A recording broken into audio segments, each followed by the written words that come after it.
Assalamu alaikum, I'm Aisha and you're watching Samaa News. Here are today's headlines. Hezbollah leader Naim Qassem has rejected the US-brokered security agreement between Lebanon and Israel, calling it a surrender to Israel, just a day after it was signed. Despite the agreement, Israel has carried out a drone strike in southern Lebanon, highlighting continued hostilities despite repeated ceasefire efforts. The Hezbollah leader has praised the Iran's role in securing the Lebanon ceasefire, calling it a gift of honor, dignity, and strength.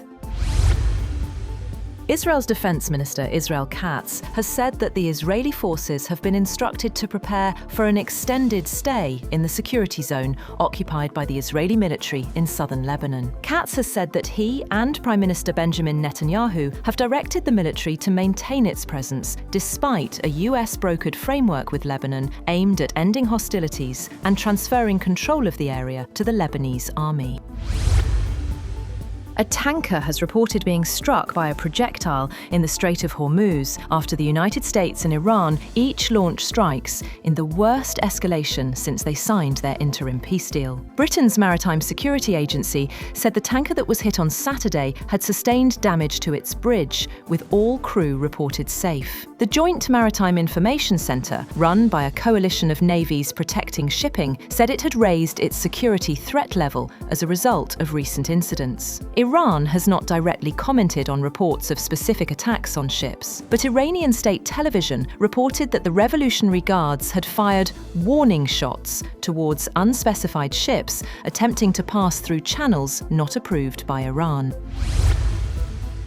The US military has attacked Iran in response to an Iranian drone strike on a cargo ship in the Strait of Hormuz, with each country accusing the other of violating terms of a ceasefire agreed on last week. US Central Command said aircraft struck missile and drone storage locations and coastal radar sites, later publishing a grainy black and white video of an explosion labelled unclassified. Iran said a projectile struck the area around a pier in Sirik and that Iranian naval forces responded by striking US military targets in the region. US Vice President J.D. Vance says the Americans have honoured the ceasefire deal, but that if Iran has disagreements, it could pick up the phone.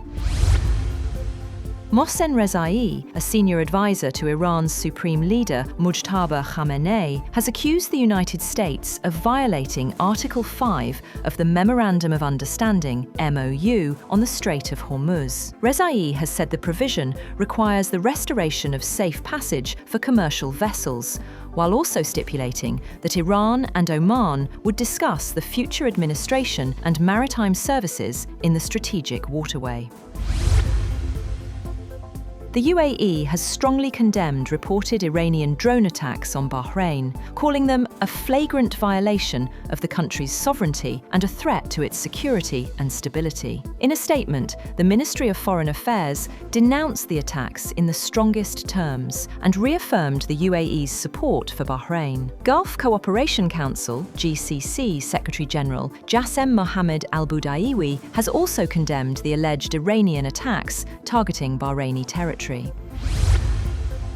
Desperate Venezuelans and rescue teams race to find survivors as the death toll from twin earthquakes rose above 900, with foreign crews and aid only beginning to reach devastated areas nearly 2 days after the quakes. The government said 172 people remained trapped, 920 were dead, and 3,360 injured after the quakes devastated parts of Caracas and surrounding areas on Wednesday evening. More than 50,000 people were reported missing. The ground shook once again Friday afternoon, a weaker 4.9 trembler that was felt in the capital Caracas and nearby Maracay.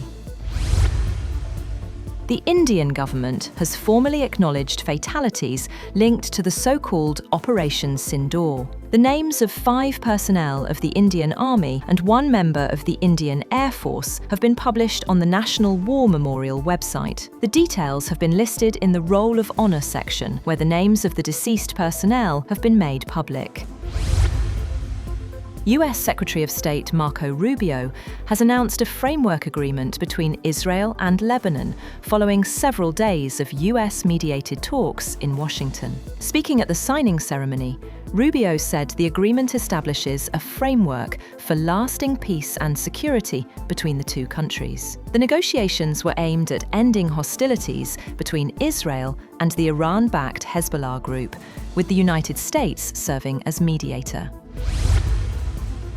Germans brace for sweltering conditions as a heatwave linked to dozens of deaths in Western Europe is expected to move east after temperatures broke records above 40 degrees Celsius. Britain, France, Switzerland and Germany have all experienced record heat in June, and the weather system could test more records as it rolls across Germany towards Poland. Germany's National Meteorological Service issued extreme heat warnings for nearly all of Germany as authorities urged people to save water. That's all for now. For more updates, visit www.samaa.tv. Thank you for watching Samaa News.